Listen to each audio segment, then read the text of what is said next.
Welcome to the third tutorial video of the Merasalon business app. In this video, we will learn how to create a salon staff. To do this, first of all, click on the My Staff section. As soon as we click here, we will see the option of Create New above. By clicking there, we will select the name, address, and category of our staff, like manager, makeup artist, beautician. Whatever we select, after that we write their mobile number. After that, we will see three more options, which is birthday, anniversary, and email address. These three are optional.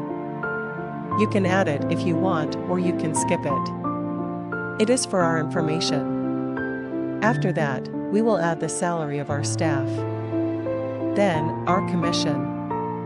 If you have any extra commission, like after getting a salary in the service, some extra or some commission in the product, if there is 10% on the product, then write 10. If you do not have such commission basis, then write 0 and add it there.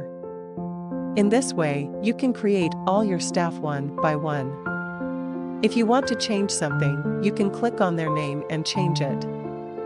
In the next video, we will learn how to do billing. Thanks for staying connected with us.